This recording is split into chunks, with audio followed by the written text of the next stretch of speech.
सर्वसामान्यांच्या हक्काचा आवाज जागर जनस्थान।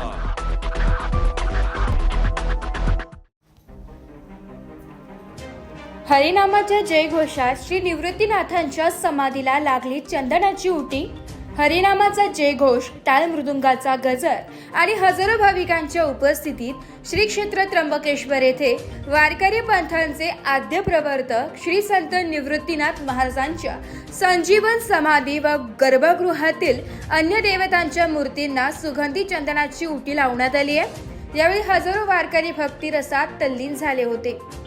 भूतलावरील सजीव सृष्टीप्रमाणे देवालाही वैशाखाचा दाह सुसह्य व्हावा या भक्ती भावनेतून चैत्रवद्य एकादशीला श्री संत निवृत्तीनाथ महाराजांची संजीवन समाधी व मंदिराच्या गर्भगृहातील विठ्ठल, रुक्मिणी, आदिशक्ती, मुक्ताबाई यांच्या मूर्तींना चंदनाच्या उटीचे पारंपरिक पद्धतीने लेपन करण्यात येते।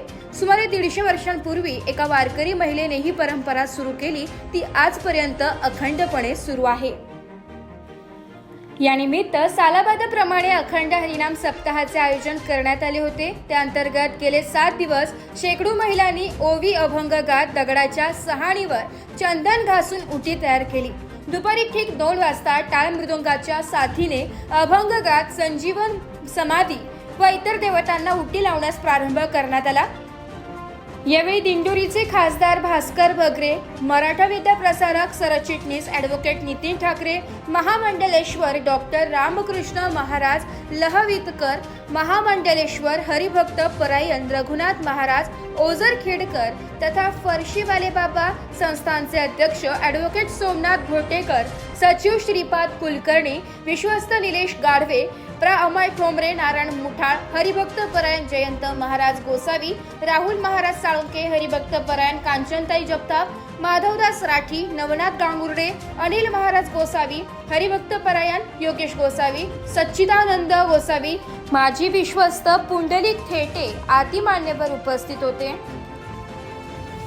यावेळी हरिनामाच्या जयघोषाने मंदिर परिसर दणाणून गेला। यानंतर देवांना नवीन पोशाख करून साज शृंगार करण्यात आला। फळांचा नैवेद्य अर्पण करून नाथांची आरती करण्यात आली। नाथांच्या दर्शनासाठी भाविकांच्या लांबच लांब रांगा लागल्या होत्या। जवळपास 50,000 पेक्षा अधिक भाविक नगरीत दाखल झाले। रात्री 11 वाजता समाधीची विधिवत पूजा करून देवतांना लावलेली उटी उतरवण्यात येईल। ती टिपांमध्ये कालवून भाविकांना प्रसाद रूपी वाटण्यात येईल।